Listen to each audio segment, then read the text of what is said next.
Hands to Paws is a wonderful group that helps dogs find homes, dogs that really in many cases are simply forgotten, and it gives a roof over those dogs' heads and a second chance at life. And Pat Logue and her grandson Liam Bryant are key parts of Hands to Paws. Pat and Liam, thank you all for coming to the Means Report today. We appreciate you. Thank you.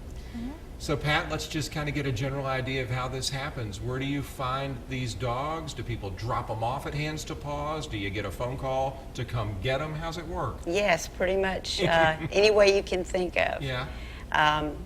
Sometimes people will say, I found a dog, I don't know what to do with it, and they don't want to take it to the animal shelter. So they'll call us, and sometimes we'll say, well, we don't have a physical place to put the dog, but if you will foster the dog, we will help you train it, and we will purchase the food and the medication it needs, and we'll try to find a home for it. Do you find in a lot of cases that people are willing to step up and foster those dogs and say, yeah, I'll be with you for a couple of weeks, couple of months, and see what happens? They want to help? Absolutely. We hardly ever get turned down unless the circumstances are that they just cannot take a dog in. Yeah. Liam, what's your role at Hands to Paws? I know you're busy with your schoolwork and just being a typical 8th grader. Yeah. How do you help with the animals? Well, I sort of calm them down. Yeah? I just if they bark, I try to calm them down while they're in their cage, and if they're still barking or sort of stressed, I ask someone to let them out, and I take them on a leash for a walk or to just pet their head or just hug them, God, what a sweet way to handle those animals. And Liam brings up a good point. Hands to Paws really focuses on this, calming those dogs down, making them not so anxious and stressed. How do you do that? How do you turn a dog that's maybe shivering on the side of the road into one that might fit in a home? Well, it takes time. If you're actually picking up a dog on the side of the road, it might take several trips so that the dog sees you and you're bringing food. There was one dog that it took weeks to capture. It was actually a dog that somebody had lost, and but we had a network of people out looking for this dog, and we did finally capture it. So you just have to be patient. It's not going to always happen when you get out of the car and pick him up, but sometimes it will. Sometimes a dog will come right to you and want that help. You have to earn its trust. Right. And so food and patience are two good keys, because I know there's probably not a soul watching who hasn't tried to get a dog to come to him or her and they'll run away. You got to come back and try the next day. That's right. Liam, talk about how long it takes you to be able to be comfortable with these dogs. You mentioned that you pet them, you take them for walks. You look trustworthy. Do they kind of latch onto you pretty quickly? Yeah, they sniff. I have 9 dogs. Yeah. So they can smell all of my dogs, and they know that I'm trustworthy, and they usually just come to me, but in some cases they bark at me, so I usually get a treat and take my hand out and give it to them. Yeah, that's a good way. They love food. They see you as a food source, and then that trust begins to develop. Pat, what about these foster families? How do you make sure that they're legit and they're going to be kind to these creatures? Oh, well, we're very hands-on with our foster families. I call and get references. You do? Yeah. Which is sometimes funny, because sometimes people will say, well, I'm not adopting a child, a dog. But it's important that we know that the foster has people who know him, because we're meeting them for the first time.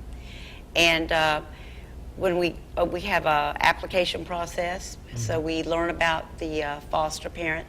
It's on our website. And once the foster, we start with a meet and greet, and to see if the dog and the foster are going to get along. And then we follow up, we make house visits, and if it's not working out, we'll take the dog back. It's not judgmental at all. It's just that, this may not be the right dog for you to foster. Now, I've heard that there's a role for professional cuddlers at Hands to Paws. That sounds like an easy job. Kind of walk me through how one would become a professional cuddler. Well, when we first formed back in 2015, we made an alliance with Brass Knuckle Pinups, which is another rescue group, and they mainly rescue pit bulls and pit bull mixes. And just working with them has been wonderful. And so their president and our president came up with the idea of, what if we had a room that people could go to and, pet dogs and socialize them and talk with them. And even if they couldn't foster the dog in their home, if they could go to this room and spend an hour once a week, you could be a professional cuddler. Now, you do have to go through a little bit of training. Sure. But you can take, if you're like a college student, take your books in there and study with the dog laying on your lap. And there's we have a restroom and air conditioning and heat. It's just a really nice, relaxing place to go and be a professional cuddler. Who benefits more, the human or the dog? Oh, both, absolutely. Yeah. Both. What about, have you been a professional cuddler? I'll ask you that first of all, Liam. Have you gone in there, and maybe not professional because you're part of the whole Hands to Paws group anyway. You ever just chilled out and hung out with a dog for an hour or so? I think so. Yeah, sure. I'm sure you have. When did you know that you loved dogs and were good with them and they loved you too? Was it when you were just super little? I mean, I think I got my first, I begged my mom for like a year, and then she finally got me it, which is like every single kid, every single 5-year-old. But at 6, I got my first dog, and I named her Ollie, and she was just the sweetest little thing. We went to the mountains together. That's when I started to really have a connection towards dogs. Well, I'm so grateful that you do, and I know if they could speak, they would say the same thing because you're making such an impact in their lives. How can people help you other than volunteering, other than trying to step up and foster? What kind of support do you all need? I know you said you don't have a place to house the dogs, but you do send them over to this place called the Dog House at Graced Kennels in Augusta. How can people help your overall effort? Well, the donations are what help us pay for the kenneling of these dogs. So, and you can donate on our website, and we go to different dog events around the county, and we're always ready to take donations. I would like to say what makes us different. When we started as a rescue, there were already many fine rescues in the area, but many of them take their dogs up north because the states up north don't have as much trouble with stray dogs as we do. Yeah, a lot of no-kill shelters up there as well. Yeah. So we wanted to be able to save the dogs that have special needs. Maybe they need extended medical treatment. Maybe they were senior dogs, and sometimes people don't want senior dogs. Or they were dogs that just needed behavior therapy. So that's what we focused on. So it takes money to take these animals through the medications they need, or sometimes even surgery, and just to feed them, and because we help our fosters, we pay for everything they need us to pay for. I was going to ask you about that. If someone steps up and says, yes, I'll do that, so y'all can hook them up with vet care, food, you name it. Right. What would you say to somebody who's on the fence about either fostering or fully adopting a dog with special needs? No, it's not my dream dog. No, it's not what I always pictured. How can you make those people realize that the animal has worth?